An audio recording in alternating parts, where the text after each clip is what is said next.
Hey folks, welcome to my Retro Media Room. Today, in celebration of Final Fantasy VII Rebirth coming out this week, I wanted to take a look at all the variants of Final Fantasy VII on the PS1 that I have for my collection, as well as some bonus items, which have to do with this game soundtracks. Now, to start with, we had the Black Label North American version that came out originally back in '97. Now, this copy we got before Christmas. I remember it was like somewhere around my birthday before Christmas. We got that in '97, so the game was still new by the time I got it. So this isn't the variant that's apparently worth extra money. There's a variant that has some sort of typo or something in the description here. The only thing with mine that's a little bit different is that in the team rating here it says realistic violence, and that's all it says. Whereas there's other versions later that include language, because the game does have language, and they corrected that. So that's my variant, which is, you know, marginally rare, but it's the fact that really the main thing with mine is that it is an original Black Label. That's really that's the main thing about it. We take a look here, and of course, I love it when the art book extends into the main back art, and that's a classic picture with Eris, which she was Eris in the original, and they retranslated her name and call her Aerith with the th, which to be honest, I think it sounds like you're saying Eris with a lisp, which is funny to me. So I still think of her as Eris, to be perfectly honest with you. But anyway, so this is a 3-disc game. Of course, of course, the art is on the back here of this as well. So it's kind of both. I like how it's both on this and it extends to this. That's really cool design. And then disc 1 and disc 2 and 3. Of course, the iconic Sephiroth exit in the Nibelheim flashback. So yeah, this is the iconic, as we all know it, Final Fantasy VII variant. And next, we'll take a look at the Greatest Hits edition. And here we have the Greatest Hits edition. So, to be honest, I've never cared for the Greatest Hits aesthetic as much as Black Label. I actually think Greatest Hits, the green and I don't know, it doesn't even look official to me. So, I have it just for the sake of having all the variants that I could get a hold of, but it's not my favorite, right? Take a look at the back here and see how different the team rating system is on this one. It says comic mischief, mild animated violence, mild language. So there's an example of how they added to the content on the back of this. I don't think this is different. Let me know in the comments if you see a difference there, because we're looking at both here. And otherwise, the inside is, oh, you know what? That's interesting. I hadn't noticed this before. So the booklet being like it was before, right? But the back art behind disc 1 does not extend out to Eris and the Cid Highwind. It's Sephiroth from Nibelheim, and then wow, that's interesting. So they just have that's actually inferior. The other one's actually a lot better. There's more artwork in this. They just copy and pasted Sephiroth on both sides. So that's okay. That's interesting. And additionally, I just noticed with the discs, which this is typical of Greatest Hits discs, you'll see this where that's a shiny metallic like surface, and the original is a actual art surface that's printed on, right? So I always prefer this style of disc as the Greatest Hits. That's cheaper to just etch basic stuff on there, and not the actual like art, like a complete art picture on the top. So these are actually white and completely colored in, and these are just basically just etched on black and white, and nothing special. So yeah, it's the Greatest Hits is inferior, but it is neat to see the contrast between the two. So all right, next we're going to look at the PAL version. All right, next here we have the PAL version. Now I love the box art on this PAL version. The artwork, like, it's so simple. It's the classic Final Fantasy VII logo. It's clean. That was one of the reasons why I got this, because I got this originally just because I loved the artwork of it so much. So obviously these are not to play. I can't play these. The only thing I can play imported games on is my Saturn, just because in terms of old school consoles, because all it takes is the card, the action replay card in the back, and boom, I can play. But anyway, very interesting. I like the artwork. I actually like the back here. Almost a little better, actually. So this PAL version, I'm really impressed with this PAL version. Nice printout on the top of the disc 1 of 3. Same artwork again here on the booklet. Actually, now overall though, I find the booklet to be inferior to the North American, because It's got an ad on the back of it. I mean, for the memory card, which they're like, I mean, it's practical. It's like, hey, don't forget your memory card. But I prefer the artwork of the original in terms of it being wrapped all the way around, but still very nice though. Pretty typical black and white. And oh yeah, that must be a Final Fantasy VIII demo disc. Yeah, demo only, out for resale. Very interesting. So that's actually cool that disc is in there. It actually didn't say that on the front. I didn't know I was in there. And then 2 and 3, and of course, not uncommon. So as you can see through there, there's no back artwork. It's a little bit more basic. So there's not as printing going on the back surfaces. That's why it's just a black case, because otherwise it's just a white image. So yeah, so overall, I like this a lot. It's not quite as good overall as the North American, but at least the original North American Black Label. But I like this quite a bit. This is really cool. All right, next we'll take a look at the Japanese version. All right, here's the Japanese version. Now, kind of like the PAL version, I really like the simplicity of the artwork here. I like how it's not afraid to be a little bit more simplified yet artistic. How it's got a lot of white background here, and this is off center to the right a little, and not blown up. I actually like that take on it. It's very interesting. Now the back, I still love the simplicity of it, because I kind of like it when games are minimal on how much they're showing you sometimes, even though I think the PAL version has the best back art. But I don't know. The North American is really great too. I like how it shows Red 13 on the back. So yeah, so they're both very interesting in their own right. That's what I'm liking about these. A nice printout with Cloud and the Chocobo, and with the disc here, how that's shiny, but the rest is a matte white. Very nice. And the artwork, of course, the classic image of Cloud and Midgar. Very cool. Yeah, so this is also neat in its own, very neat. Oh, the booklet is in full color. Booklet's actually very, very nice in its quality there in the artwork. And then have that in there as a cushion at 2 and 3. Same there, same here. No back artwork, no inner artwork. So yeah, rather simple but nice. I like that. That's why I got this Japanese version, because I just got to where I was just like, I just want to have every version of the game because I love it so much. And I got these for relatively cheap. I didn't pay a lot for these. I wasn't willing to, so I found them for pretty cheap, and they're cool to have.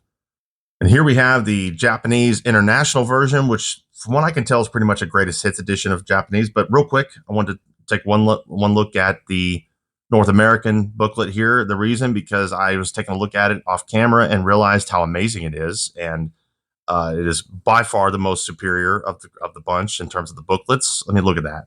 Midgar. It's got nice graphics and colors, all the characters and information. It's a very thick booklet too. It's a lot here. Awesome artwork intermittently throughout. I mean, look at that. That is absolutely sick. Absolutely sick. That's perfect wallpaper, right? So this booklet is phenomenal. I just wanted to show that off real quick because I forgot to look at it, the North American release. Anyway, so international version. Back here. Now, what I noticed about this, I was like, wait a minute, this says Square Enix. This isn't Square Soft. And then over here, you see 2002. So this is a much newer version of this in Japan. So they re-released it later on PlayStation 1, oddly enough. Oh, I like that. It's got blue discs, and the booklet is, I was looking at it here. It's nice. It's got color at least. So it's pretty basic, but it's got color. Now, whereas the PAL version was black and white, so that's by far the weakest of the group in terms of that. But yeah, it's got a code for the Square Enix store in Japan, and it's got a outer sleeve ultimate hits. So that's pretty much their greatest hits from what I can tell here. This is a sleeve slip. I can sit on there, so I just keep it in here to keep it nice. So notice there was disc 2 there with disc 1. And then we got disc 3. So this is a perfect guide disc 4. So this is some kind of extra disc that probably I'm not sure what format, but it gives you strategy on the game, which is very cool. So yeah, this is kind of a special edition, newer re-release of it in Japan. Very cool. Next, we're going to look at an interesting version I have on the Switch. So here's an interesting little thing here. I've got this Switch version of this twin pack, Final Fantasy VII and Final Fantasy VIII on the Switch here. I picked this up from Play Asia at the time. But it's in fully English and everything. But nothing special on the inside here. But the reason you don't see the game in there is because what I did was I went to Etsy and I got a Final Fantasy VII custom case to emphasize the Final Fantasy VII aspect of the game. Now, don't get me wrong, I love 8, but I really love the idea of there being a Final Fantasy VII dedicated case like this. So I put the game in here, right? And look at that. Oh, man. See, that's sick artwork. Very, very cool custom case made from a seller on Etsy. So I thought that was really cool. And yeah, it's an even better case. And I swapped it out for that for fun, right? So it's not authentic, but it's cool. All right, next we're going to take a look at some bonus items that are very much Final Fantasy VII related. All right, next we have the original soundtrack to the entirety of the original Final Fantasy VII. And real fast, I also got a hold of this a while back, this polygon figure of Cloud. And I want to look into, this is only $10, so I want to look into getting all the rest of them.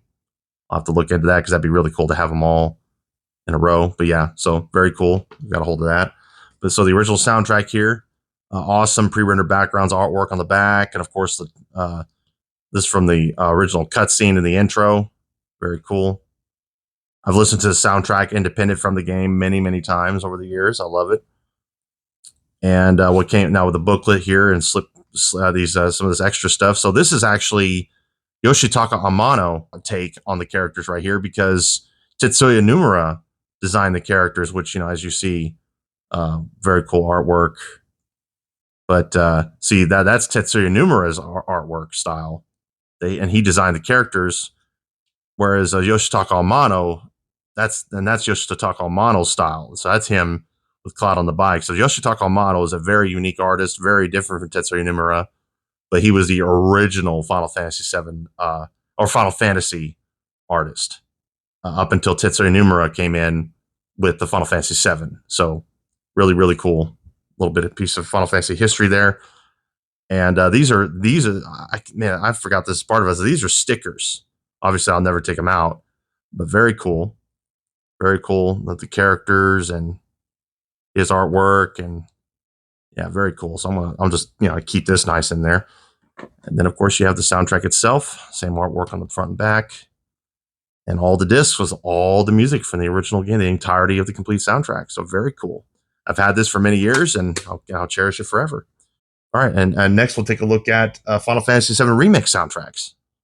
Okay, next we have the Final Fantasy VII Remake Deluxe Edition of the soundtrack. Now, if you want to see my unboxing of the Final Fantasy VII Remake Deluxe Edition that I have, check out this video. And if you want to see my unboxing and explanation of the Final Fantasy VII Demake on the NES that I have, check out this video. So those are a couple of other Final Fantasy VII things that I have that I've already looked at and unboxed. So check those out if you want to take a look at them. But this I've never shown on the channel before. This is the complete soundtrack to Final Fantasy VII Remake, which is an incredible soundtrack. It's one of the greatest soundtracks of all time, in my opinion, for a video game. It's incredible what they've achieved with the remake. So I haven't opened this in a while, so we're just going to check this out together. All right, so now the front there, as you can see, was the Buster Sword with materia in it, so very cool. And in the inside here, you have this, oh man, look at that high res, awesome Midgar artwork there, all the way around. Original soundtrack, special edit version. Okay, that's what it is. I'm looking forward to the new one. I got it pre-ordered right now. So yeah, very cool. All the tracks, artwork throughout the game. Fantastic, high quality book. Oh yeah, that's amazing. Sorry if it's not open very far. I'm trying to keep it nice.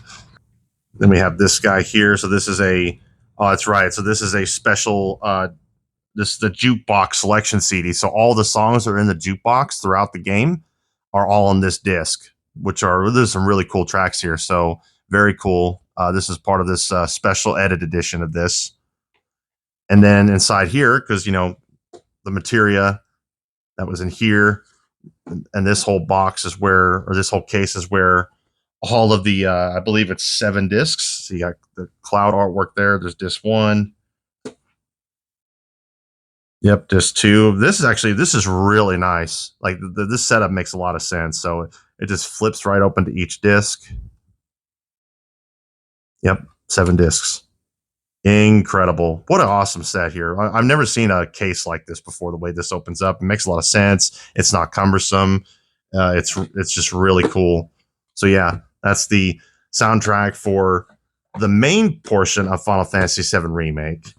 But there's also Final Fantasy VII Remake Intergrade, and we'll take a look at that. And finally, Final Fantasy VII Remake Intergrade. So, I played that part, beat it. Is amazing. Finally getting to play Yuffie, really cool stuff. And the combat, it got even better. And this is the premium version of the soundtrack for that. So it's got that outer slipcase there, very nice. This flips open, and here's the booklet that comes with it. God, these premium, yeah, it's just premium stuff. I cannot. Square Enix has really been knocking it out of the park with these things. And then the disc. So this is really cool. So this opens up, and you got disc 1, 2, and 3. So it's just 3 discs. So yeah, this is all the music for the DLC. So very innovative case the way this works. It's very practical, but also stylish. So very cool, just like the other one. Yep. Artwork on the back, and then it slips right here. So yeah. So this is a lot of my. Now there's still stuff I have, like, some of the other Final Fantasy VII Universe stuff, like Crisis Core, Advent Children, Dirge of Cerberus, and things like that. But that would have to be another video at this point. If you want me to do that video, I certainly will. Just let me know in the comments, and I'll do it. So, yeah, that was some stuff just to kind of celebrate Final Fantasy VII Rebirth coming out this week, and I wanted to kind of shine a light on some of the other variants of Final Fantasy VII out there for fans of the original, and just have some fun with it. If you like this video, please hit the thumbs up button, and please subscribe if you want to see more and keep up with my videos, and hit the notification bell. I'm really wanting to get subscribers right now and build a community here, because until I hit 1,000 subscribers, I'm just not going to be monetized. So that's what I'm hoping to do, and that would be awesome. And it'll help me. It'll enable me to create better content, more consistent content. But for now, I'm just doing this for fun and doing it for you guys, and to try and build something here. So if anything else, have a wonderful day.